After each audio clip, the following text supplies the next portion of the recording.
kapankah kita mengetahui kolbu ini mati? Kolbu sudah mulai ada indikasi dia bakal mati. Kita nggak tahajud atau nggak sempet witir, tapi nggak ada perasaan sedih.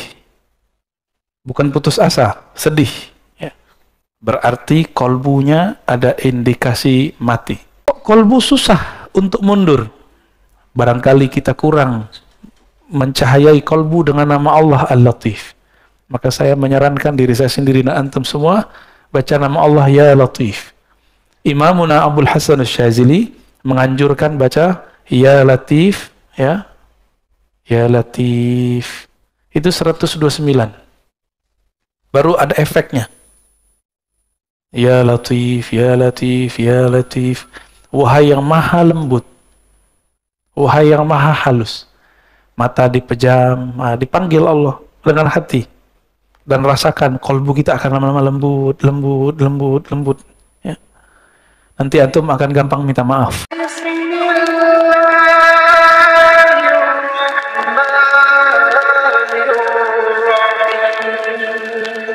Assalamualaikum warahmatullahi wabarakatuh.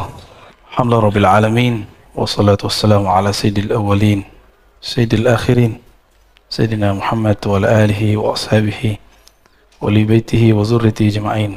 Amma ba'du. Allahumma bika asbahna wa bika amsayna wa bika nahya wa bika namut wa ilaika an-nusyur. Bismillahilladzi la yadurru ma'a ismihi syai'un fil ardi wala fis samaa'i was-sami'ul 'alim.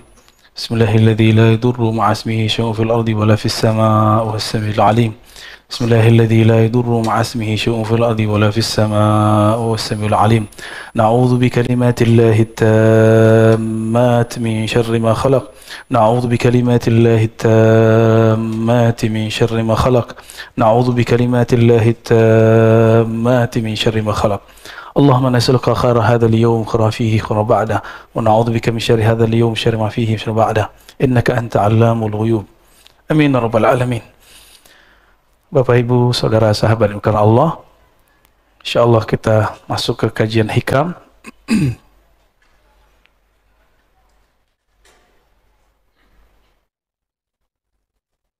Insyaallah kita masuk ke hikam yang 48 dan 49 ya. Sedapatnya nanti ya. Mari kita baca surah Al-Fatihah. Semoga Allah membuka pikiran hati kita semua dan memberkahi pengarang kitab ini, Al-Arif Billah Ibn Athaillah As-Sakandari. Al-Fatihah. A'udzubillahi minasy syaitonir rajim. Alhamdulillah. Iyyaka na'budu wa iyyaka nasta'in. Beliau mengatakan min alamati mautil qalb. Tulisannya jelas ya? Min alamati mautil qalb. Yang ini dia, yang saya kasih bintang. Min, di antara alamat, tanda-tanda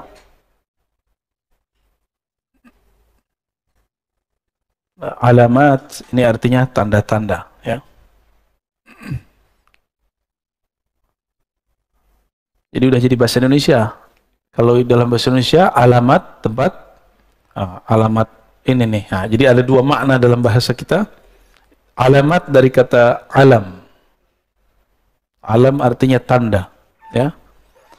Di antara tanda-tanda mautil qalb, matinya qalbu.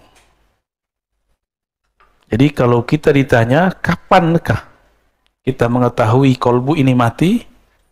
Kolbu sudah mulai ada indikasi dia bakal mati. Jawaban beliau ada dua.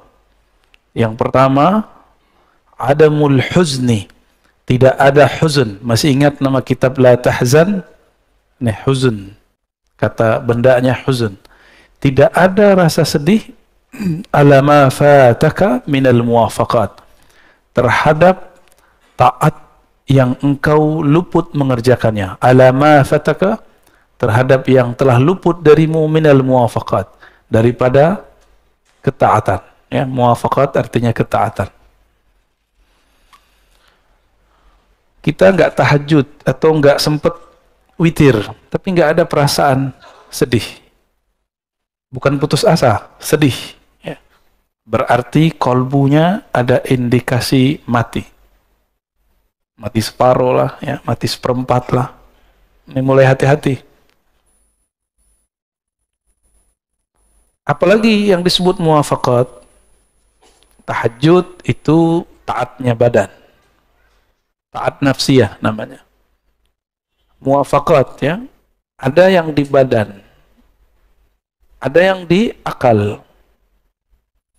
Kajian-kajian yang bermutu, kuliah-kuliah yang bermanfaat, itu amal juga, taat juga, tapi taat akliyah. Kita tidak mengikuti kajian-kajian bermutu, kuliah-kuliah yang bermanfaat, dan tidak merasa menyesal, nggak merasa sedih, berarti akalnya mati, gitu, ya. Malam tadi witir nggak? Witir itu kalau di thorikot saya wajib, bukan fardu, wajib. Jadi saya membedakan fardu dengan wajib. Fardu 5 waktu. Kenapa disebut wajib? Karena Nabi SAW, idza tarakahu qadah. Nabi jika meninggalkannya, Nabi mengqadanya. Dan mengqadanya lebih serius daripada salat-salat yang lain.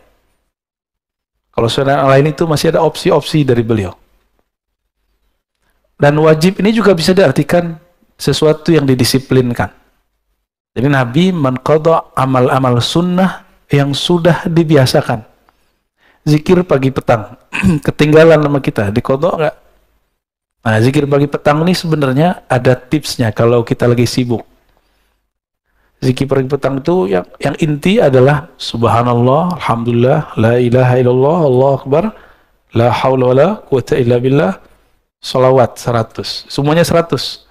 Antum lagi sibuk 10-10. Sibuk juga, yaudah satu napas deh baca 7 kali. Ya. Subhanallah, alhamdulillah, la ilaha illallah. Yang penting ada zikirnya, pagi, sore, pagi, sore, pagi, sore. Tapi kita sesibuk apa sih? Hah? Kayaknya punya kesibukan apa gitu? Adakah sesuatu yang lebih menyibukkan dari Allah Subhanahu wa Ta'ala? Apakah ada sesuatu yang lebih besar daripada Allah Subhanahu wa Ta'ala? Saya capek, saya nggak sempat witir. Ya salah. Ya.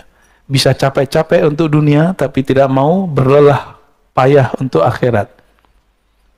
Wajar kalau nanti di akhirat jadi miskin. Karena di dunia tidak mau kerja keras untuk akhirat. Orang yang malas-malas waktu mudanya, tuanya gimana?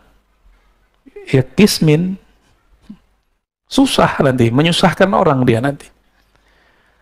Orang-orang yang tidak belajar di masa mudanya, tuanya dia juga nyusahin orang alim. Tapi orang alim ini senang disusahin. Ya. Seperti orang tua senang kalau anaknya manja, selama dia masih sanggup. Tapi, apakah itu berlanjut terus? Maka wajar Al-Quran itu nggak bicara ibtaghi minat dunya, ibtaghi dunya. Enggak, cari dunia, enggak ada ayatnya. Yang ada cuma ibtaghi fima atakallahu daral akhirah. Yang kamu cari akhirat, yang kamu berlelah, bersusah payah, itu akhirat. Maka temukanlah akhirat kita di dalam pekerjaan. Saya sering menyebutkan, Bapak Ibu, temukan akhirat di dalamnya. Ada akhirat di dalam kerja kita. Tahmu di dunia, jangan kamu lupa. Nasib, nasib bahasa Arab artinya jatah. Al-Quran cuma mengatakan, jangan lupa. Bukan berarti 50-50. Ini banyak juga ustadz nih nggak ngerti bahasa Arab, coba-coba nafsir. Ini dalil 50% akhirat, 50% dunia. Itu mentafsir dengan hawa nafsu. Dalam Al-Quran, siapa yang mentafsir birra'yihi falitabawwa maq'adahu minan nar. Yang mentafsir sesuai dengan ra'yunya, hawa nafsunya, maka siap-siap tempat duduknya dari neraka, ya, dari api. Hawa nafsu itu bisa hawa nafsu diri, hawa nafsu kelompok. Ini hati-hati nih. Ini hari tanggal berapa? Ini banyak juga orang lagi rame nih. Ya. Saya sudah jelaskan di banyak kesempatan, dan saya nggak mau ngulang di sini ya. Dan nanti jangan ditanyain ya Pak Mirwan ya.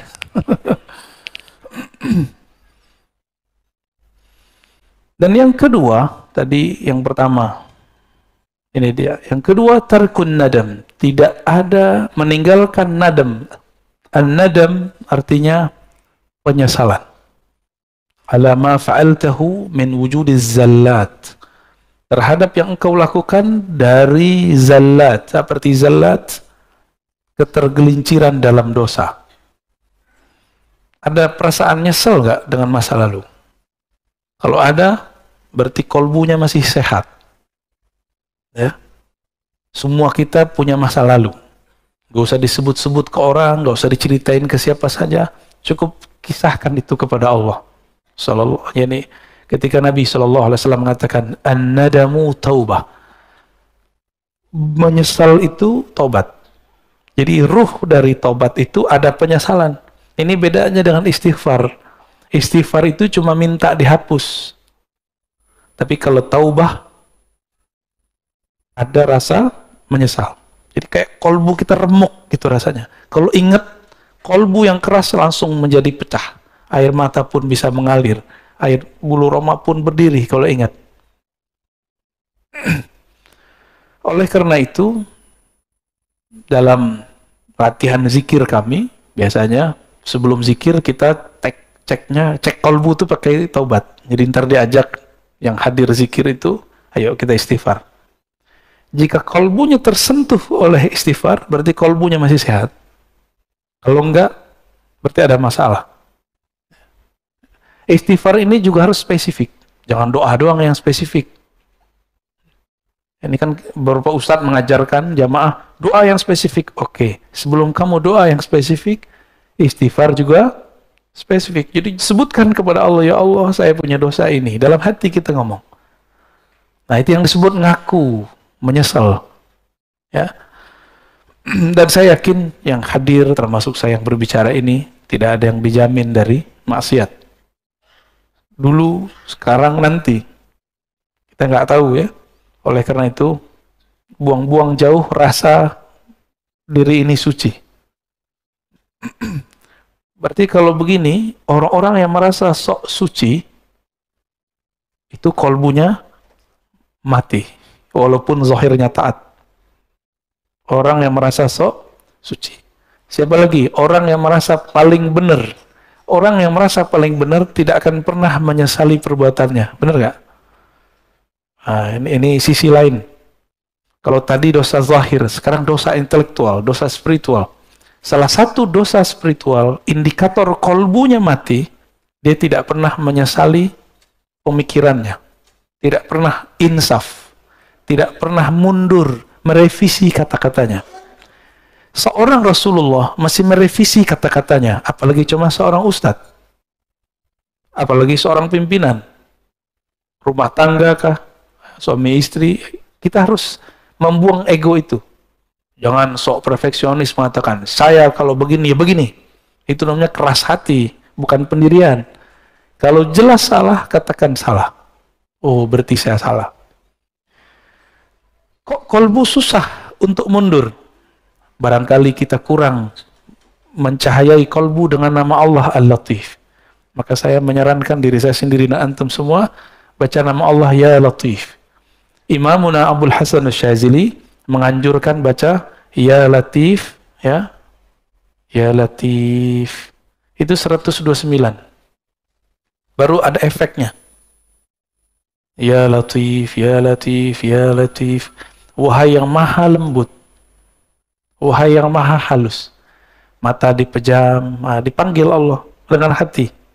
Dan rasakan kolbu kita akan lama-lama lembut, lembut, lembut, lembut. Nanti antum akan gampang minta maaf. Jadi orang yang susah minta maaf tuh ya latifnya kurang. Ya. Ini biasanya nih ibu-ibu ya selalu benar ya. Kata bapak-bapak. Tapi saya ketemu kok perempuan yang gampang minta maaf. Tapi kalau kata kawan kita, kelar loh sama perempuan. Tapi itu bukan diskredit perempuan ya. Mungkin perempuan ini terlalu halus. Wallahu a'lam bishawab.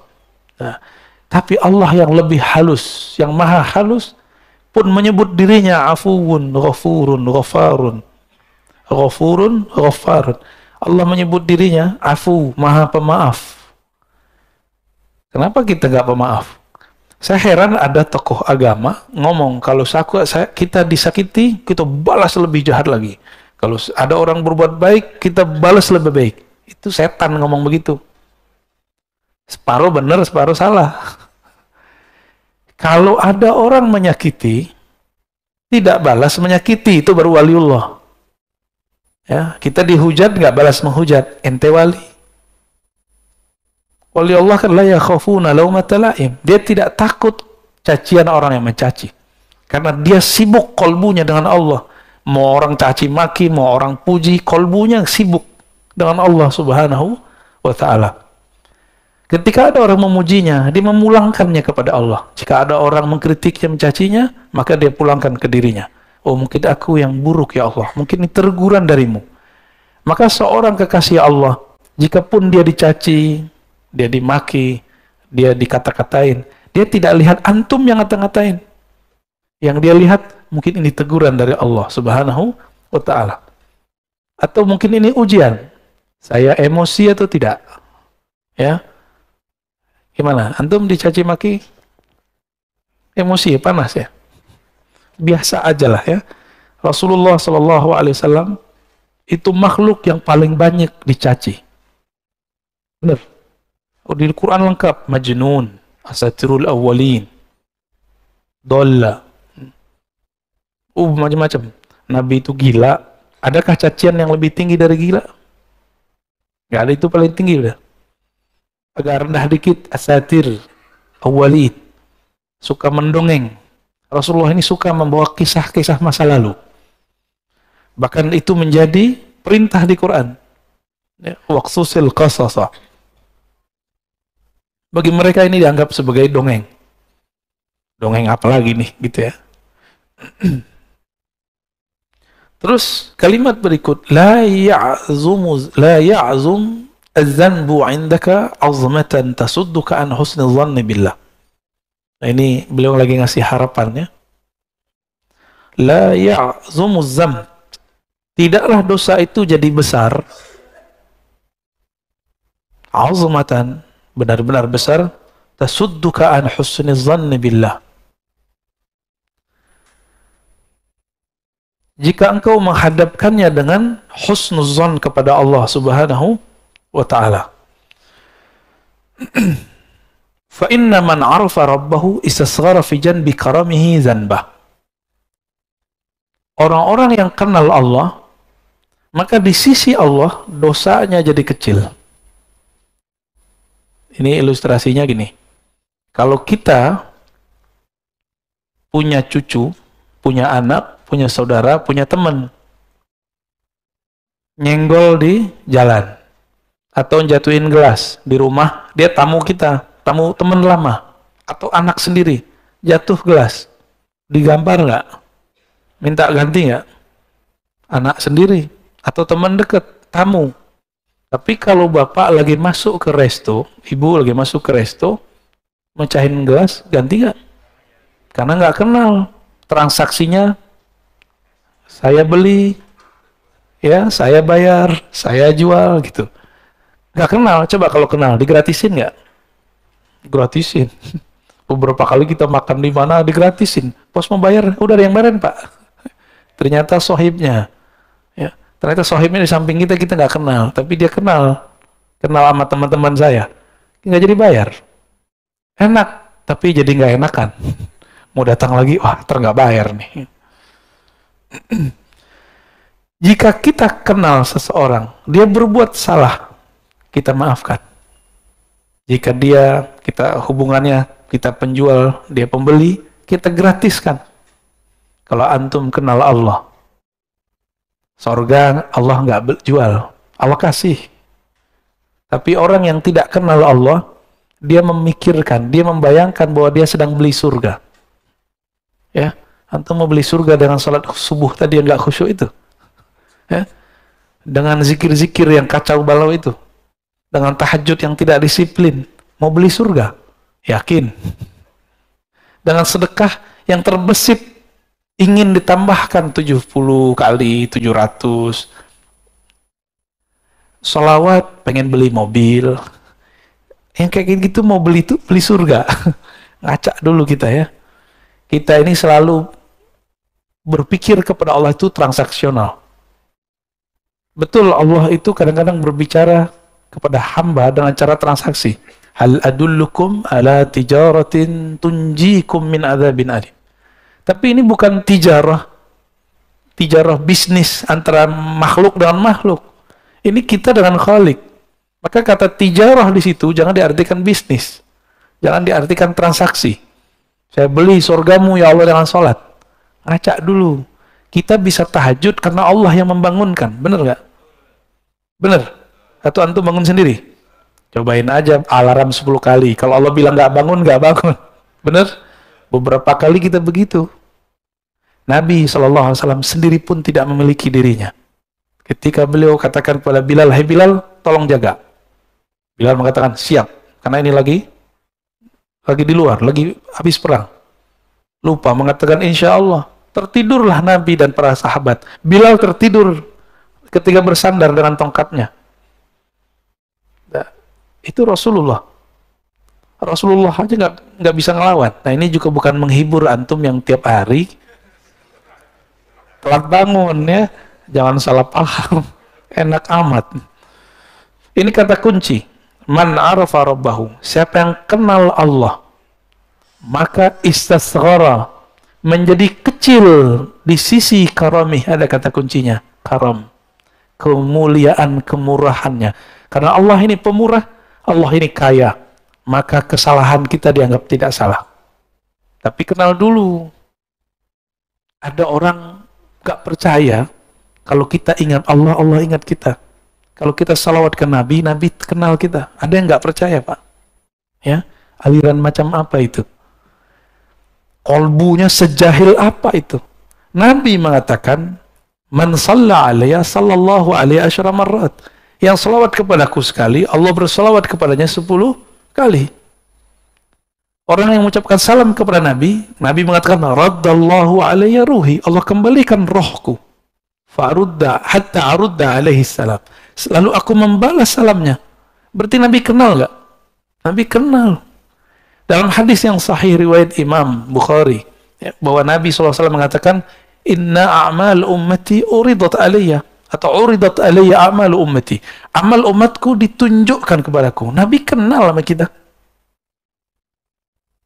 Ada seorang sahabat yang sirru Rasulullah, sirnya Nabi, ketemu dengan sahabat lain. Begitu juga Salman ketemu sahabat yang lain. Dan mereka kenal, padahal belum pernah ketemu. Apa kata sahabatnya? Arafa ruhi ruhak. Rohku kenal rohmu. Jadi sahabat-sahabat udah bicara ilmu roh dulu. Kita yang udah telat ya. Sampai sekarang orang masih bertanya, wah, Nabi aja nggak dikasih kok tentang ilmu roh. Itu salah tafsir. Yang tidak diberi itu ahli kitab. Coba perhatikan. Yas'alunaka anir ruh. Mereka bertanya kepadamu mengenai hakikat alif lam ar-ruf. Ya. Lalu ada lafaznya wa ma utitum minal ilmi illa qalila. Tidaklah kamu diberi. Siapa kamu? Antum. Antum itu yang nanya tadi siapa? Ahli kitab Yahudi. Tidaklah kamu wahai Yahudi diberikan ilmu ini kecuali sedikit. Maka sampai hari ini Yahudi pasti mencari orang yang bisa mengurai ilmu ruh. Jika ketemu bukan bagian dari mereka, bunuh. Musuhi, serang. Begitu. Diserangnya bagaimana? Oh, sekarang cara mereka menyerang pakai orang dalam. Ustadz lawan ustadz, kiai lawan kiai. Bukan wali lawan wali, Pak. Wali setan lawan wali Allah ya. Ya. Kalau wali Allah nggak mungkin perang dengan sesama wali Allah. Sayyidina Umar dilaporkan oleh orang bahwa ada sahabat Rasulullah Ahlul Badar mabuk-mabuk. Udah dijilid itu dipukul. Terus orang ini mengatakan, yang lapor, "Wahai Umar, ya Amirul Mukminin, laknat saja dia." Kata Umar, ente boleh hukum dia secara fisik, tapi tidak boleh melaknatnya. Fa innahu yuhibbullaha wa rasulah. Dia sangat cinta kepada Allah dan Rasulnya. Jadi Umar membedakan hukum zahir dengan hukum batin. Hukum zahirnya kalau dia salah dihukum, diiqab, kena sanksi. Tapi batinnya kita nggak boleh main. Batinnya urusan dia. Umar ngerti apa kata Umar. Hati dia cinta kepada Allah dan Rasulnya. Yang laporin ini yang masalah nih, hatinya nggak hidup ini. Fa inna man arafa rabbahu, ya, siapa yang kenal Allah, istasghara, maka di sisi Allah menjadi kecillah zanbah, dosa-dosanya. Maka ada ungkapan dalam sebuah riwayat, man nazarallahu ilaih lam yu'azibhu abadan. Siapa yang Allah pandang dia sekali saja dengan rahmatnya, maka Allah tidak akan menyiksanya selama-lamanya. Maka orang-orang Ahlul Badar ini kan dipandang Allah sekali waktu Badar. Allah tidak akan pernah menyiksanya. Umar tahu itu, maka Umar tidak berani bermain hukum batin, hukum rohani. Dia cukup main hukum zahir. Ya. Itu peminum loh Pak. Pemaksiatnya zahir, nggak ada urusan sama politik. Ya. Sayyidina Umar beda pilihan, beda sikap dengan Ali. Mereka jontok-jontokan. Tapi dalam bab kemaslahatan, Umar dan Ali sepakat. Suatu kali Umar Ibn Khattab radhiyallahu ta'ala anhu ingin keluar kota, memimpin pasukan langsung. Datang Ali pakai kuda. Apa kata Ali? Ya Amirul Mu'minin, jika engkau mati di tengah jalan, lalu siapa yang ngurus Madinah? Ini tanda Sayyidina Ali tidak nafsu jadi khalifah. Tidak seperti yang diklaim banyak orang. Ini hadis sahih. Apa kata beliau? Jika kamu nanti perang dan engkau mati di tengah jalan, engkau mati di medan juang, lalu yang ngurus kami siapa? Kami masih butuh engkau, wahai Umar. Kira-kira begitu. Jadi orang beda politik, tapi untuk maslahat bisa sama. Antum sudah berapa tahun nih beda politik, kok sampai sekarang masih tengkar aja, ya? Katanya ngaji hikam, ya? Ngaji hikam tapi hati masih keras. Lembutinlah hati sedikit, ya. Baik.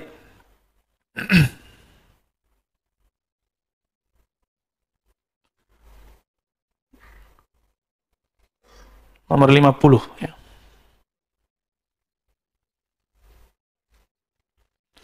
La saghirata, tidaklah dianggap dosa itu kecil, idza qabalaka adluh, jika engkau datang kepada Allah lalu dia menuntutmu dengan keadilannya.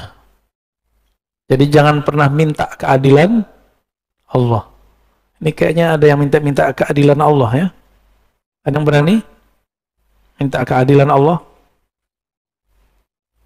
La saghirata, tidak disebut dosa kecil jika Allah menanggapimu dengan keadilannya. Jadi jangan pernah mengatakan Allah nggak adil nih. Jangan pernah ngomong gitu. Kok kita yang kena corona? Kok zaman kita yang kena corona? Gitu. Jangan ngomong gitu, ya. Orang yang berbicara seperti itu berarti nggak kenal Allah. Bahwa Allah itu sudah banyak memberi rahmat untuk kita. Allah itu sudah banyak maafin kita lah, Pak. Di zaman dulu, satu dosa itu langsung diiqab. Sekarang udah berapa kali dosa kita lakukan, Allah nggak langsung iqab. Maka ini Allah kasih kesempatan supaya tidak mengulang kembali. Kalaupun terulang, balik aja lagi, ya. Jangan kemudian putus asa. Nggak ada kata putus asa kepada Allah. Ini dia, adil. Oleh karena itu, Imam Abul Hasan Al-Asy'ari mengatakan, mintalah rahmatnya, jangan engkau pernah minta keadilannya. Minta rahmat Allah, maksudnya gini, saya dengan sholat saya tadi, saya nggak yakin Pak bisa masuk surga. Kalau Allah nih hitung-hitungan adil dengan kita, Allah akan bilang, kamu sholat aja nggak khusyuk, terus minta surga, dibuang Pak, pasti dibuang. Kemarin makan minum, baca doa nggak? Beneran? Lupa kan? Di awal sama di akhir. Itu aja lupa. Allah itu pengen selalu diingat. Inilah sisi yang kita sebut feminimnya Allah. Allah itu maha feminim. Bukan seperti ya, inilah Allah titipkan kepada perempuan. Perempuan kalau kekasihnya tidak ingat dia ngambek gitu. Maka Allah mengatakan, ghayur, aku pecemburu yang sangat cemburu. Jadi jangan coba-coba minta Allah pakai keadilannya, tapi mintalah Allah dengan kemurahannya. Wala kabirata, tidak disebut kabir, dosa besar, kabirah. Jadi orang Arab itu kalau nyebut dosa, itu cukup sebutkan kata besar, lalu tambahin ta marbutah. Indikasinya negatif. Yang besar, apa yang besar? Sesuatu yang negatif. Tidak disebut dosa besar jika dia menerimamu dengan fadluh, kemurahannya, dengan anugerahnya. Seorang ayah, ibu melihat anaknya yang salah, itu pakai keadilan atau pakai kemurahan? Jadi kemurahan hati orang tua, maka dia kemudian memaafkan itu anak. Jika seorang ayah kepada anak-anaknya seperti itu, apalagi Allah kepada hambanya. Allah itu lebih sayang kepada kita daripada orang tua. Ya, sama orang tua sayang-sayang, tapi tongkarnya selalu. Ya. La saghirata ila qabadaka adluh. Tidak disebut dosa kecil jika Allah menerimamu dengan keadilan. Tidak disebut dosa besar jika Allah menerimamu dengan kemurahan. Ya, maka kita selalu mengatakan, Allahumma inna nas'aluka rahmatak. Ya Allah, kami minta kemurahan rahmatmu. Jangan katakan, ya Allah, inna nas'aluka adlak.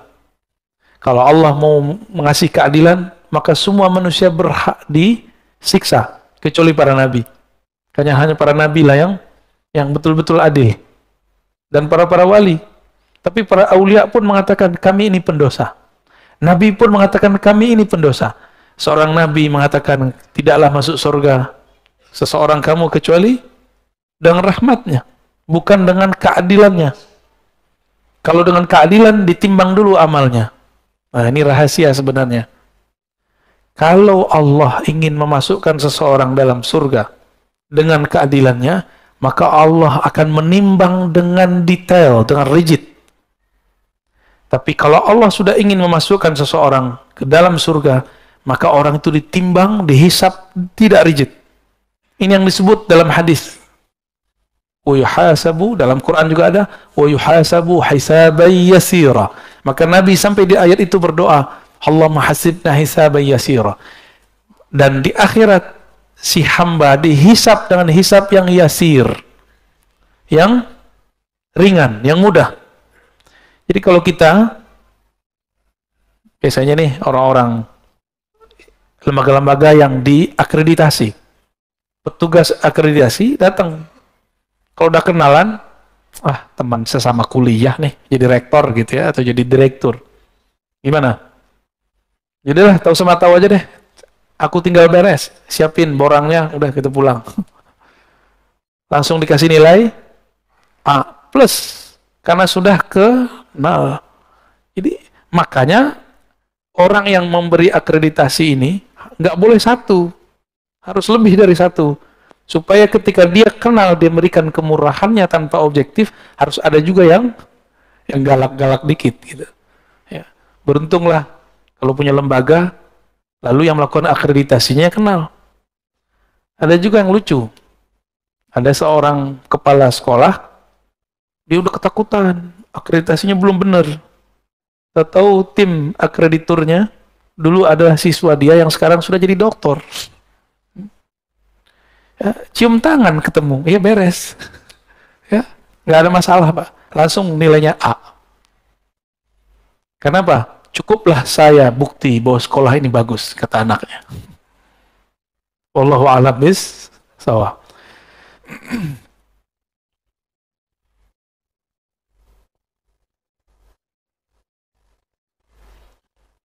Masih lanjut. Semangat amat ya. Oke, kita lanjut ya, 51. Ini kayaknya hikam terbanyak nih. Ya. La amala arja lil qulub min amalin yaghibu anka syuhudu. Nah, ini kayaknya salah ketik ya. Ini kalau bersanad tahu Pak, di mana salahnya. Kalau nggak bersanad nggak tahu. Ini kelirunya di sini. Lil qabul.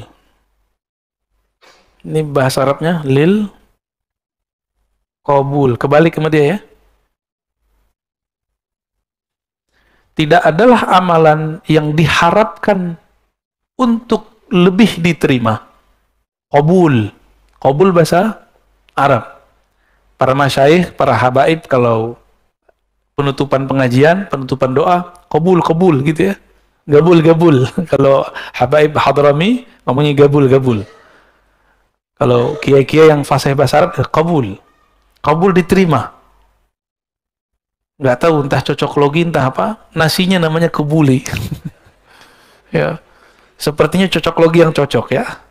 Tidak ada amalan yang lebih cepat diterima oleh Allah min amalin, melebihi satu amalan. Amalan yang mana? Yaghibu anka syuhuduh. Ini cara nerjemah. Kalau ada yang bisa bahasa Arab, ini kata kerja, ini fa'ilnya, yang bekerjanya. Dahulukan. Ininya subjek, ini predikat. Jadi dalam bahasa Arab dibalik-balik. Amalan yang penyaksianmu terhadap amalan itu yaghib, hilang. Maksudnya apa? Kamu sholat tapi tidak merasa dirimulah yang sholat. Kamu sedekah, kamu merasa itu adalah harta dari Allah. Kamu guru sukses mendidik murid, bukan kamu yang merasa dirimu sukses mendidiknya, tapi itu adalah titipan dari Allah, dan Allah lah yang mengakbar jiwanya. Kamu punya jasa ngurus masjid, bangun yayasan, bikin pesantren, tapi kamu tidak memandang kamulah yang beramal. Nah, ini pesan juga untuk para pengurus masjid ya, biar nggak makan hati amat ya. Pak Miran udah pensiun ya? Waduh. Amal yang paling berat di tengah masyarakat itu ngurusin fasilitas bersama. Yang kita sebut wakaf lillah. Kan ini milik Allah. Maka orang yang tulus melakukan ini, terus ngurusin ini, itu dia dapat amal yang paling besar. Selama dia tidak merasa berjasa. Jadi jangan ada yang ngomong, kalau bukan gua nih yang ngurus masjid, masjid nggak jadi. Nggak jalan. Itu langsung dicoret, Pak. Ya, berarti kita memandang diri kita beramal. Sedangkan di sini, Ibnu Athaillah mengatakan, ciri-ciri amalan yang langsung diterima oleh Allah. Kamu tidak memandang kamu beramal. Jika kamu khidmat, kamu tidak memandang kamu khidmat. Jika kamu takmir masjid, kamu tidak memandang dirimu punya jasa. Jika kamu seorang kiai, guru, semuanya, kamu tidak memandang kamu yang pintar. Ya. Kalau nggak saya nggak jadi nih. Kalau kiai lain lagi. Kalau bukan saya ngajar, pasti sepi. Pasti santrinya nggak beres. Itu perasaan-perasaan begitu. Dia sedang mengambil hak-hak Allah Subhanahu wa ta'ala. Yang berhak ngomong begitu cuma Allah. Dan dulu para sahabat Nabi radhiyallahu ta'ala anhum, ketika mereka perang Khandaq, perang Khaybar, ada 3 perang. Itu ada namanya Amir ibnul Aqwa. Itu baca syair.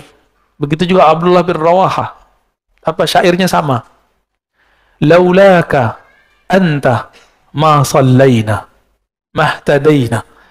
Ya Allah, jika bukan karena Engkau ya Allah, kami tidak dapat hidayah, kami tidak dapat melaksanakan sholat. Nabi di hadapan mereka. Jadi Abdullah bin Rawaha, Amir bin Al-Aqwa bersyair depan Nabi, dan para sahabat pun ikut bersyair. Nabi pun ikut berdendang. Jadi Nabi ini suka seni, Pak. Makanya ulama-ulama pewaris para Nabi, itu kolbunya pasti ada nilai seninya. Orang-orang yang keras hatinya, bukan pewaris Rasulullah, itu mengharamkan seni secara mutlak. Ya, agak keras, kaku. Ya. Sudah paham antum maksudnya? Ya. Tahu sendirilah ya. Saya dulu pernah mengharamkan musik, dan itu hampir 5 tahun. 3 tahun sangat keras, 2 tahun berikutnya proses mulai menerima dalam syarat tertentu. Akhirnya sampai hari ini nggak bisa main musik, Pak. Alhamdulillah. Karena dulu mengharamkan semua. Nah, sekarang kita pilah-pilah, ya, sesuai dengan hadis Nabi Shallallahu Alaihi Wasallam bahwa Nabi memilah-milah. Ada syair yang haram, ada syair yang makruh. Ada 5 hukum syair itu. Haram, makruh, mubah, bahkan dianjurkan, bahkan ada yang wajib. Syair-syair jihad yang dulu dibaca oleh Abdullah bin Rawaha itu wajib dikemenangkan kembali. Inilah yang dihidupkan oleh Sultan Al-Muzaffar, dibaca kembali ketika umat Islam di zaman itu diajak jihad melempem semua. Maka beliau bacakan syair-syair itu dalam sirah-sirah Nabi. Inilah awal maulid Nabi di tengah umat Islam Sunni, bukan dari Syiah. Ya, ini masjid ini ada maulid nggak kemarin? Ada. Alhamdulillah. Ya. Wa yuhtaqaru 'indaka wujuduh. Dan dianggap remeh di sisimu wujud amalmu.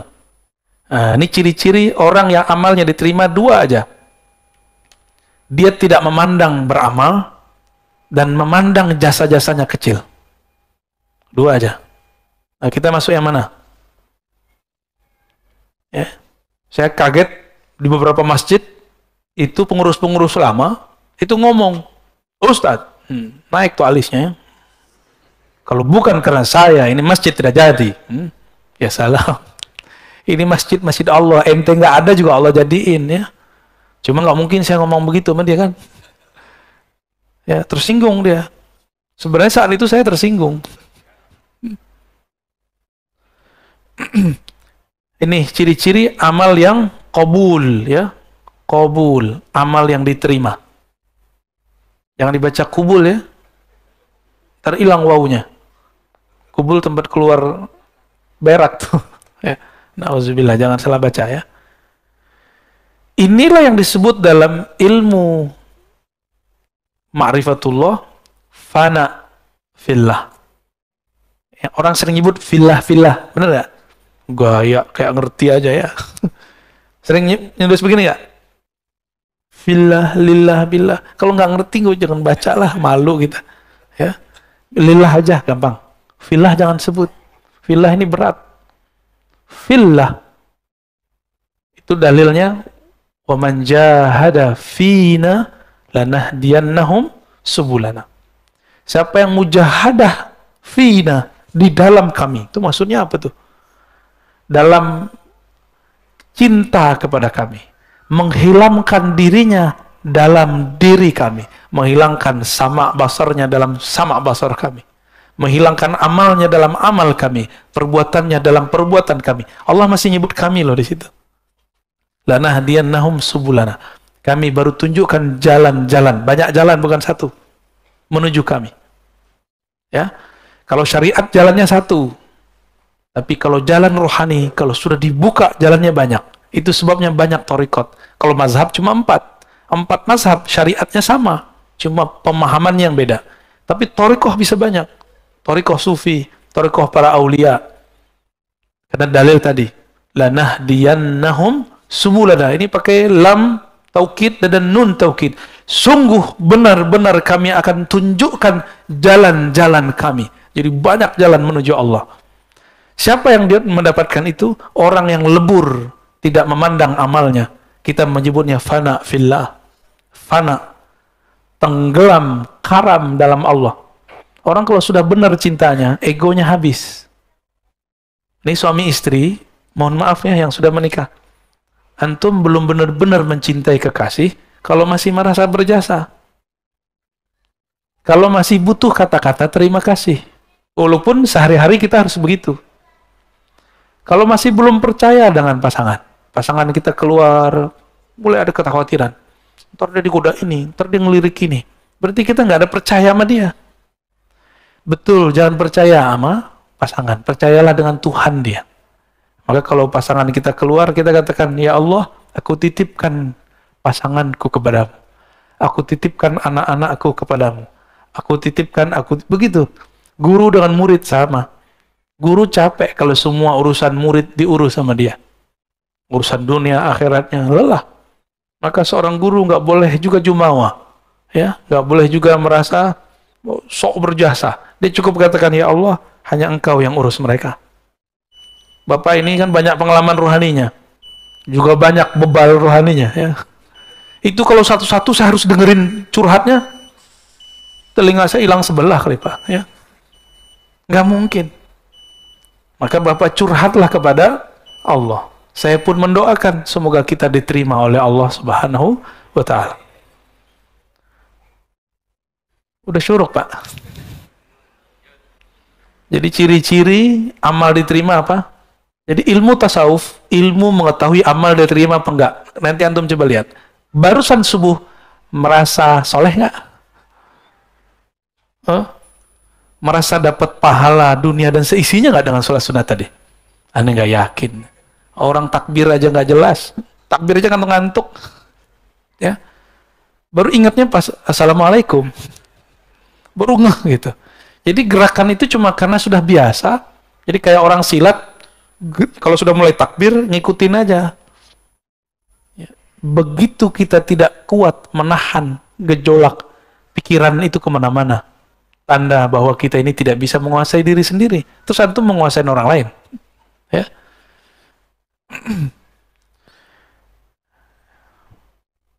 Kita tambahlah dikit ya. Innama awrada alaika al-warid. Ini ada istilah namanya warid. Ada wirid, ada warid. Ini dua ya. Ini dua hal yang beda. Apa arti warid? Nah, dari warid kita mulai. Warid itu anugerah rohani yang Allah berikan. Bahkan tidak hanya rohani, juga materi. Itu warid. Orang-orang ahli hikmah. Ahli hikmah ini bukan hikmah yang hikmah rohani, tapi hikmah kebatinan. Mereka mencari warid dengan mencari kesaktian. Baca ini, kamu begini. Maka muncullah ada mahabbah Sulaimaniyah, ilmu pelet Sulaiman. Bacanya ayat supaya orang tunduk. Apalagi ada namanya pukulan sakti. Itu dibaca ke tangan, inna batsya rabbika lasyadid, tembus. Tangannya kalau mukul orang kayak Nabi Musa, sekali pukul mati. Antum mau yang begitu? Mau yang begitu? Nanti kalau perang sama Dajjal boleh. Kalau sekarang masa mau temenan sendiri? Oke, nggak segama sama saya. Nggak segama, kan masih sebangsa. Ya? Masih senegara. Atau masih sesama manusia. Nah, jadi warid itu anugerah. Wirid itu amal yang dirutinkan. Apa arti wirid? Nah, warid bisa jadi bukan berarti kesaktian ya. Bisa kesaktian, bisa kesejahteraan, tapi itu zahir. Baca waqiah supaya harta melimpah. Saya mau tanya sama antum, kalau antum nggak baca waqiah, rezeki udah ada belum? Berarti waqiah untuk apa?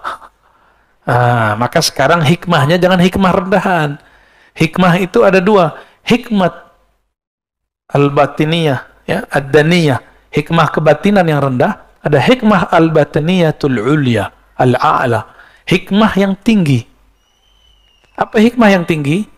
Saya sadar, tanpa saya baca waqiah pun Allah sudah kasih jatah rezeki. Lalu waqiah itu untuk apa? Ternyata waqiah itu diajarkan oleh para ulama dari dulu. Di situ ada ayat-ayat tauhid tentang akhir zaman, tentang surga neraka. Lalu di situ ada tentang tauhid. Ada 4 pertanyaan. Paham di situ, orang akan mengerti hakikat rezekinya. Di situlah baru rezeki terasa lancar. Itu rahasia al-waqiah ya. Arti wirid apa arti wirid tadi? Amalan yang sudah dirutinkan, diulang-ulang-ulang ya. Orang awam berpikir saya beramal lalu saya diberi anugerah. Tapi orang yang kenal Allah berpikir anugerah itu turun sehingga saya dapat beramal. Beda. Karena ada anugerah nikmat batin dari Allah, nikmat Islam, iman, ihsan, kita bisa bangun dan kita bisa ngaji pada pagi ini. Benar. Jadi antum bisa bangun pagi ini itu karena 3 nikmat tadi, Islam, iman, ihsan. Kalau nggak ada nikmat ihsan, nggak akan tahan, ya. Bangun jam berapa tadi, Pak? Ada yang jam 2, ada jam 3, ya. Yang ini tadi itu ngantuk-ngantuk gitu. Jam 1 dia bangun tadi itu. Mau nemenin saya jam 1 dia bangun. Paling jauh nih, Pak. Nggak tahu antum ada yang lebih jauh nggak? Bekasi. Hah? Bekasinya nggak tahu, ujung kali ya. Jadi kita diberikan nikmat. Dengan nikmat itu kita bisa taat. Ini rumus orang arif billah, orang kenal Allah. Tapi kalau orang jahil billah, dia taat, merasa taat, lalu dengan taat itu dia merasa dapat nikmat. Ini kalau saya nggak sholawat nih, masjid nggak rame.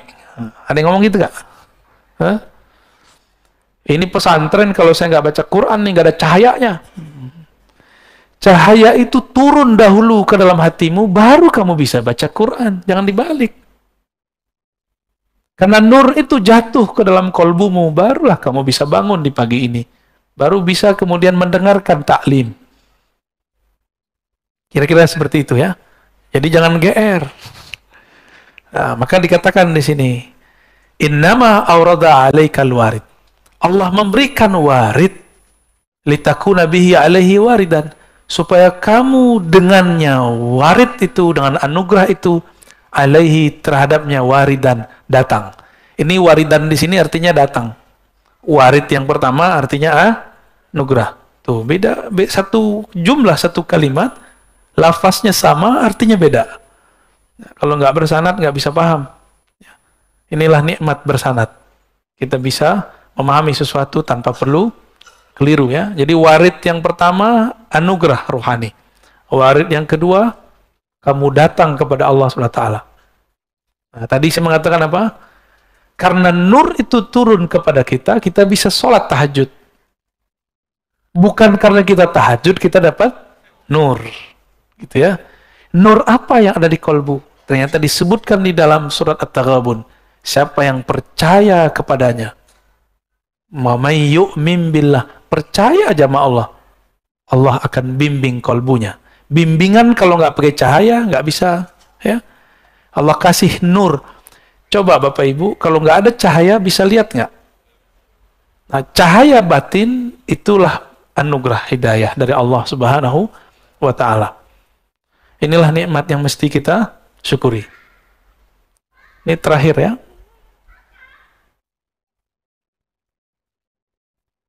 Aurada alaikal warida, dia memberikan kepada kamu warid, liyatasallamaka min yadil aghyar, agar engkau selamat daripada gangguan selainnya, aghyar, waliharriraka min rikil athar, lalu membebaskan kamu, memerdekakan kamu dari penjara tawanan athar, alam semesta. Maksudnya gini, Allah itu berikan kamu anugerah rohani supaya tidak bergantung kepada guru, supaya nggak bergantung kepada obat, makanan. Kita tetap berguru, kita tetap minum obat, tapi yang kita minta kepada Allah hidayah. Ketika minum obat, gantungnya ke Allah. Apa yang kita gantungkan? Aku meminta kesembuhan darimu ya Allah. Sehingga nanti jika obat habis, nggak panik. Karena kesembuhan dari, sehingga jika guru mati wafat, innalillah wa inna ilaihi rajiun, nggak goyang, ya. Maka saya mengajak kepada para guru, para kiai, para mursyid, para murabbi, jangan buat murid-murid itu bergantung kepada kita. Jangan buat murid-murid bergantung kepada sosok kita, tapi buatlah murid terlatih dengan amal-amal, amal fikriyah, amal fikrah, amal qalbiyah, amal qalbu, lalu amal badaniyah, amal badan. Syukur-syukur jika ada amal ruhiyah, ma'rifatullah. Jadi jangan bergantung kepada kiai, kepada guru. Guru manusia, jangankan guru, Rasulullah pun wafat, benar. Rasulullah udah wafat kan? Hanya Nabi Isa, Nabi Khidir, Nabi Ilyas yang masih hidup. Nabi Khalid itu dikubur, dia pesan. Nabi Khalid bin Sinan, ada Nabi namanya Khalid bin Sinan. Beliau pesan kepada kaumnya, jika aku dikubur, tolong nanti digali lagi. Setelah kalian gali, aku akan hidup kembali. Jadi Nabi Khalid itu belum mati, Pak. Maka sekarang di alam barzakh, Nabi Khalid itu masih aktif. Ya. Begitu imam-imam kita menjelaskan, Ibn Arabi dan imam-imam yang lain. Nabi Khalid bin Sinan. Jadi masih ada nabi di alam. Nah, itulah yang diungkap dulu oleh Allah yarham Al-Habib. Siapa yang baru meninggal itu, yang majzub juga, Ja'far Al-Kaf, ya. Antum percaya atau tidak, dia mengislamkan orang di dalam kubur. Itu ilmu asrarnya Sayyidina Khalid alaihi salam. Jadi kalau nggak lapor ke Sayyidina Khalid, nggak punya koneksi rohani kepada beliau, nggak akan bisa mengislamkan orang dalam kubur. Sulit dibayangkan pakai akal, karena ini bukan wilayah akal, ini wilayah rohani. Jadi jangan usah dipikirin, ya. Banyak orang mikirin, akhirnya mereka nggak percaya dengan kajian kita. Apa kata mereka? Belum dengar utuh. Ar-Razi ini mempercayai ada orang gila jadi wali. Ya salam, ya. Kapan kita bilang orang gila jadi wali? Pernah nggak antum dengar saya mengatakan orang gila jadi wali? Ada nggak? Jangan-jangan yang bilang dia gila tuh gila, ya. Nggak ada kita pernah mengatakan itu. Kita mengatakan ada kekasih Allah, kolbunya bercahaya dengan cinta Allah, ketutuplah akalnya. Orang-orang melihat dia gila, dia bukanlah gila. Lalu siapa yang tahu dia bukan gila? Sesama wali, sesama kekasih-kekasih Allah atau murid-muridnya wali. Itu udah Allah yang atur memang, ya. Habib Ja'far masih ingat gak? Kalau baca Fatihah nggak jelas, Fatihah itu orang kalau nggak ngerti, Pak. Ya, masa walinya aswaja begini nih, ya. Nah, kira-kira begitu. Jadi semua yang kita lihat zahirnya belum tentu seperti yang terlihat. Banyak kok yang kelihatan baik, batinnya rusak. Banyak yang kelihatannya rusak, ternyata batinnya bagus. Mulailah semenjak hari ini, pagi ini, melatih sir rahasia di kolbu ini, memandang orang dengan kebaikan, ya. Untuk ada intel di sekitar kita, itu kita baik-baik aja sama mereka, ya. Mereka kan intel itu manusia juga, ya. Kalau kita baik, terus kolbunya kayak ke bawah. Insya Allah. Intel yang bahaya itu intel setan, ya. Kalau intel dunia mah, ya, masih gampang, Pak. Intel setan nggak bisa berubah-ubah. Kerjanya ngadu domba. Nanti dia bawa, setan tuh tubuh manusia. Nanti datang ke ustadz apa, diceritakan yang bukan kita, tapi si ustadz tuh nanti benci kepada kita. Berhasil lah. Menjawablah ini dua ustadz. Tengkarlah, umat pusing. Seneng nggak setan? Antum mau kami begitu? Jadi jangan adu-adu kita, ya. Nggak mau kan jadi intel setan? Oke. Baik Bapak Ibu yang makan Allah, sahabat-sahabat semua, di pagi yang penuh berkah ini, di hari yang mungkin ada saudara kita yang sedang merayakan hari mereka, kita tidak usah ribut di situ, ya. Kita ributkan apakah kolbu ini kenal Allah. Siapa yang kenal Allah, fakulu yaumin id. Setiap pagi rasanya hari raya, ya. Tidak perlu nunggu Idul Fitri dan Idul Adha. Mungkin ada dua pertanyaan, silakan. Satu dari laki-laki, ikhwan, akhwat. Satu, ya. Silakan satu dan belakang dua, ya. Silakan.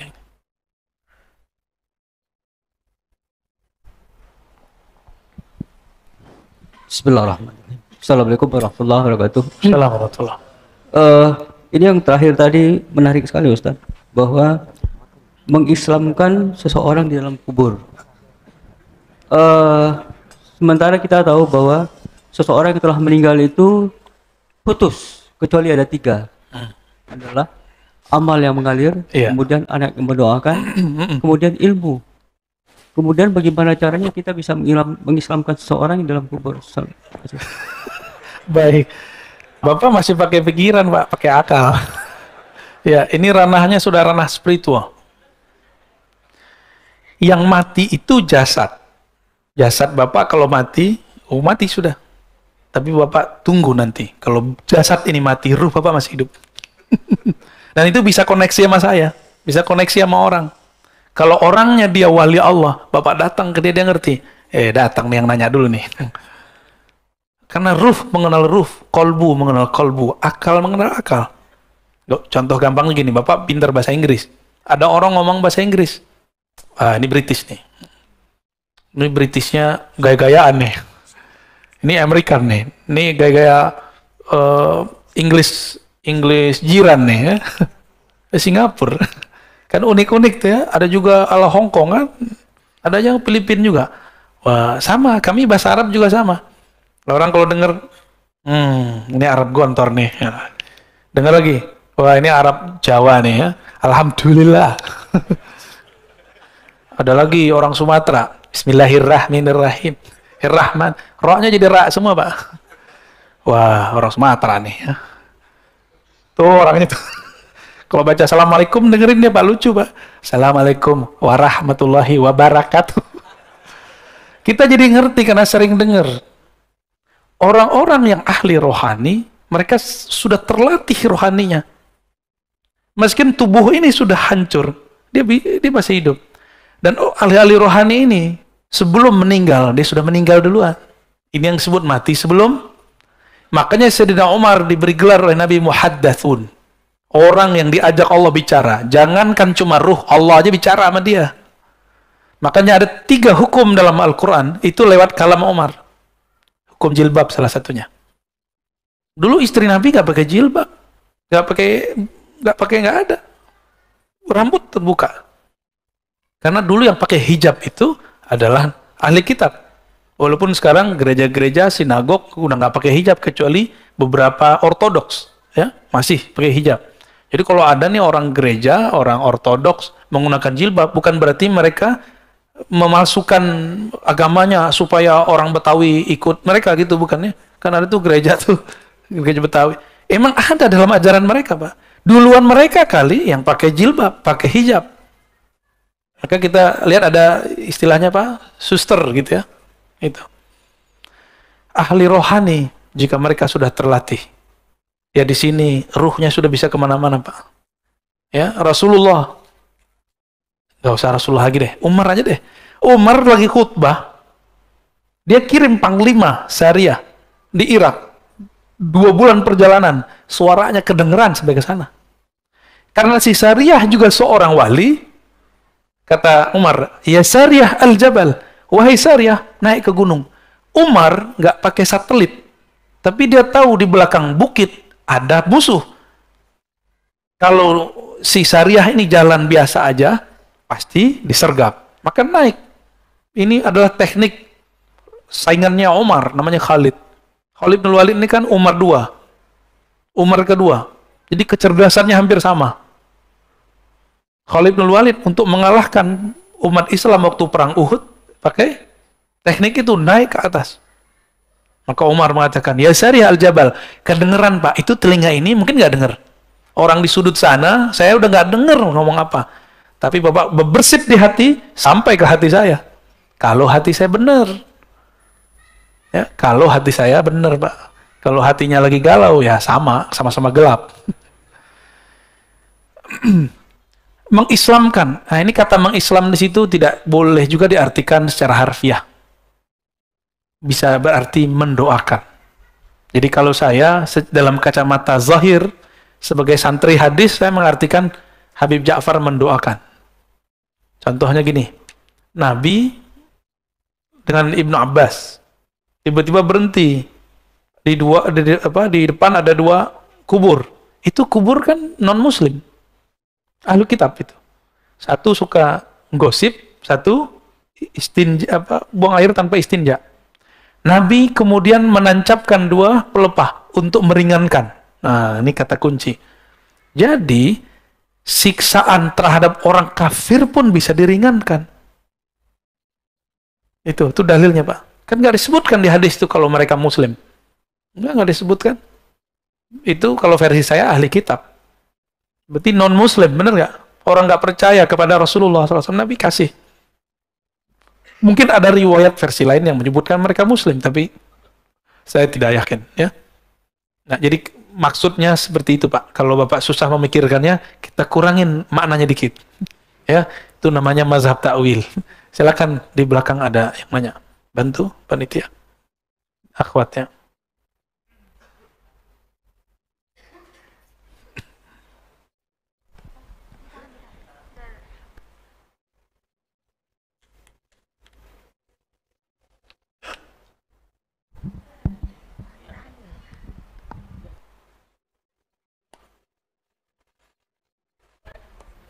Assalamualaikum warahmatullahi wabarakatuh. Waalaikumsalam warahmatullahi. Terima kasih yang diberi kesempatan kepada saya. Alhamdulillah. Semoga sehat Buya. Amin. Sekeluarga. Amin. Amin. Ada yang mau saya tanyakan. Ini juga dengan teman-teman saya, bukan atas pertanyaan pribadi. Yang pertama, apakah memang belajar zikir itu harus ditalkin? Dan oleh siapa nanti ditalkinnya? Misalkan kami ini teman-teman ada niat ke sana. Karena ada yang mengatakan tidak usah seperti itu, cukuplah zikir yang setelah sholat kan ada, sudah itu aja, nggak mesti seperti itu banget, seperti itu. Ada tanggapan. Nah, itu pertama. Yang kedua, bagaimana Buya mensikapi perjuangan Habib Rizik itu? Seperti itu. Pak Mirwan yang jawab tuh. Oke, baik. Itu saja. Terima kasih. Assalamualaikum warahmatullahi wabarakatuh. Assalamualaikum warahmatullahi wabarakatuh. Yang pertama, yang kedua kalau sempat ya. Yang pertama tentang talqin. Oh, usah gitu-gitu amat. Nah, itu karena dia belum tahu rahasia talqin. Ya. Kalau kita mau tanya masalah zikir, jangan dengerin komentar orang awam. Atau ustadz yang awam dalam zikir. Ustadz ini kan juga ada spesialisasinya. Ada yang spesial sholawat. Ada maulidan mulu, ya, talqin nggak pernah. Ada yang cuma bid'ahin talqin mulu sama sholawat, itu ada juga. Yang ngerti talqin orang bersanad, karena talqin itu ada sanadnya kepada Rasulullah Sallallahu Alaihi Wasallam. Dalil talqin di Quran ada. Fa'alam annahu la ilaha illallah. Itu dalil talqin. Apa arti talqin? Memberi bimbingan, memberi pengajaran kepada orang mengenai hakikat la ilaha.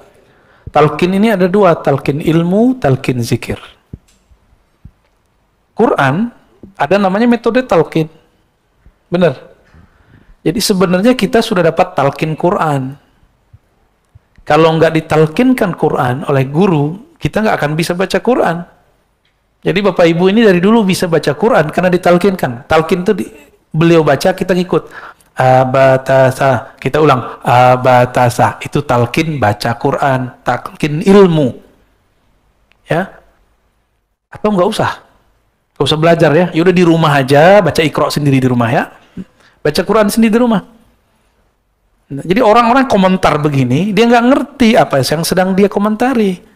Saya udah sering menyampaikan ini, tolong dia ingat-ingat. Wala taqafu ma laysa laka bihi ilm. Surat Al-Isra.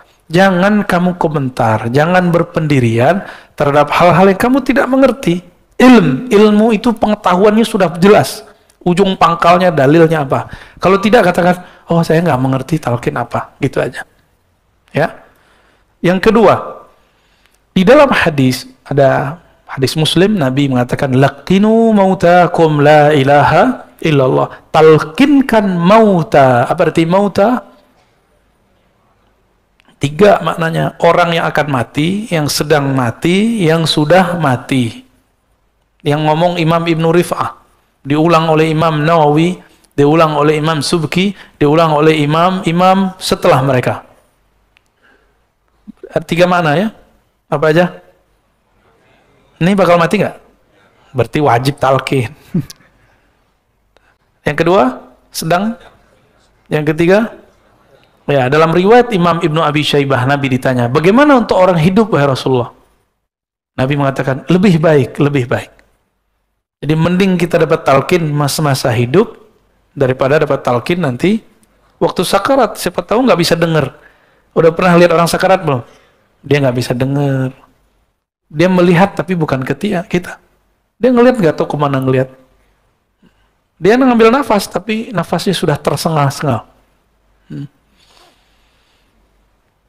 Apalagi dalilnya? Dalilnya banyak. Ada di riwayat Imam Ahmad, Imam Tabarani, bahwa Nabi SAW mentalkin Ubadah bin Samit, mentalkin Sayyidina Ali, mentalkin sekelompok sahabat. Ada talqin jama'i, berjamaah. Ada talqin furoda ya, sendiri-sendiri. Nggak tahu nih ahwalnya datang kapan nih saya mentalkin di sini. Tapi beberapa kawan sudah ya. Karena mereka mau ngikutin baca ya Hayyu ya Qayyum setiap hari dengan jumlah yang sudah saya sebutkan, ya. Mungkin pada iri kali ya, waktu saya ke Martapura langsung talkin. Antum jangan iri, itu muridnya Abah Guru Sekumpul. Itu mereka tidak pernah meninggalkan maulid setiap pekan. Sholawat terus, nggak pernah sepi dari sholawat. Itu orang-orang Banjar sana. Mereka datang dari berbagai provinsi. Itu saya talkin di tengah hutan, Pak. Itu bukan tengah kota itu. Itu wilayah. Dulu sempat konflik. Itu kan gunung emas itu. Ditutup oleh pemerintahnya. Dijadiin tempat zikir. Canggih nggak tuh? Tadinya orang pada eksploitasi alam. Ngapain mereka di situ? Tambang. Kalau tanah udah ditambang, hancur nggak? Bapak pergi ke Bangka. Itu tambang-tambang pribadi. Waduh, kalau kita naik, udah kayak orang Kudisan itu pulau. Ya mohon maaf orang Bangka ya. Itu harus dibenerin tuh, gimana cara benerinnya saya nggak tahu. Ditutup. Nah kemarin kita buat zikir, saya tadinya nggak tahu, tapi ketika datang, kok udaranya enak. Masih banyak kunang-kunang, tahu kunang-kunang? Ini pencirian dalam ekologi, kalau masih ada hewan-hewan tertentu, kita lihat, kita hirup baunya, atau kita lihat indikatornya, berarti udaranya masih bagus. Dan orang datang ke situ. Kita dari kota tuh, kota Martapura, Banjarbaru ya, ke sana jauh sekali, ada 1 jam. 1 jam udah pakai patwal. Orang datang dari Sampit, dari Palangkaraya, dari Pontianak, dari Balikpapan, itu datang Pak, dan itu muridnya Abah Guru Sekumpul semua, muhibbin mereka. Abah Guru Sekumpul wafat tahun berapa dulu? 2004 atau 2005? Ya, 2004 ya. Jadi mereka santri beliau. Kalau setiap kali ada haul namanya, itu ramainya bukan main, jutaan. Pejabat aja nggak bisa masuk. Jadi mereka sudah muhibbin kepada wali Allah namanya. Abah Guru Sekumpul itu wali Pak. La syak, bila niza. Ya, nggak ada syak lagi. Karena wali itu penciriannya bukan kesaktian, tapi kenal kepada yang mengangkat dia jadi wali. Siapa yang angkat dia jadi wali? Allah. Kenalnya, ma'rifatnya luar biasa. Kemudian yang ketiga, di sana murid beliau, salah satunya Tuan Guru Wildan namanya, itu sudah mengijazahkan talqin secara ilmu hadis. Lah saya malulah, guru kita sudah mentalkin ijazah, tapi saya kok nggak ngasih talqin gitu. Antum doa aja lah ya, yang banyak. Semoga nanti anda mau talqin di sini ya. Ya. Insya Allah sekali sebulan kalau umur kita panjang, kita nanti akan ada masa kita talqin zikir di sini. Ya. Tahu kenapa saya belum talqin juga? Karena masih ada sir yang masih belum terima. Masih ada mikir. Kayak tadi, ya zikir-zikir aja kayak habis sholat gitu. Dia lupa, dia zikir ba'da sholat, itu juga ditalkinkan oleh imam. Itu talqin tuh, imam mengatakan, Astagfirullah, itu talqin itu Pak. Cuma talqin am, bukan talqin khas. Talqin yang dimaksud talqin khas, walaupun berjamaah. Ini berjamaah nih, tapi tekniknya khusus. Kalau am, imamnya baca sendiri, kita ngikut. Kalau khas, dibimbing kata per kata, lafaz per lafaz. Insya Allah, ya doa aja lah ya. Kalau nggak sempat ya, semoga husnul khotimah semua. Bagaimana dengan Al-Habib Rizik Syihab? Antum sudah tahu mauqif pendirian saya. Saya mencintai semua Habib. Semua Habib saya cinta. Mau Habib alim, Habib jahil, saya cinta. Mau Habib berpolitik, Habib tidak berpolitik, saya cinta karena dia zuriat Rasulullah SAW. Tapi saya punya pendirian. Saya juga ngaji, mereka juga ngaji. Mungkin kami beda guru. Dalam beberapa mazhab pemikiran mungkin kami berbeda dengan Habib. Boleh nggak? Habibnya beda. Habib Quraisy Shihab beda dengan Habib Rizik. Yang Habib yang sering isi di sini, Habib Jindan beda dengan Habib Rizik. Maka pro kepada salah satunya bukan berarti pro kepada kebenaran. Itu mahabbah antum aja. Senangnya pergerakan yang mana? Saya terbebas, terlepas dari semua pendirian keagamaan atau politik mereka. Saya cuma mengatakan, ana uhibbukum ayyuhal habaib. Aku cinta kepada kalian semua. Karena Nabi SAW mengatakan, ahibbu ahla baiti hubban li. Cintailah ahlu baitku karena engkau cinta kepadaku. Karena saya memandang nasabnya Habib Rizik, nasabnya Habib Jindan, semuanya zuriat Rasul. Di darah mereka ada darah suci Rasulullah SAW. Karena hormat kepada darah mereka, nasab mereka, maka kita cinta kepada mereka. Tapi tolong bedakan cinta dengan fikrah. Ya, kita doakan semoga Habib-Habib kita dijaga oleh Allah. Dalam perbedaan mereka, dalam perseteruan mereka, semoga Allah tetap rahmati kita semua. Negeri ini kalau nggak ada habaib, nggak ada Islam.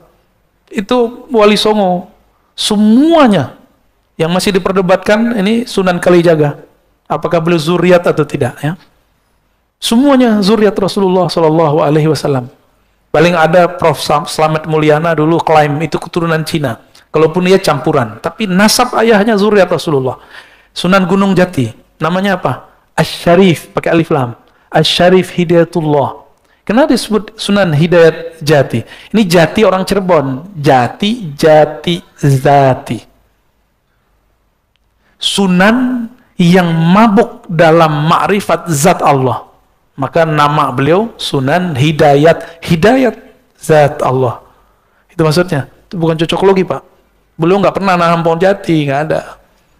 Salah paham itu, ya. Nama asli beliau Asy-Syarif Hidayatullah. Asy-Syarif keturunan Hasan.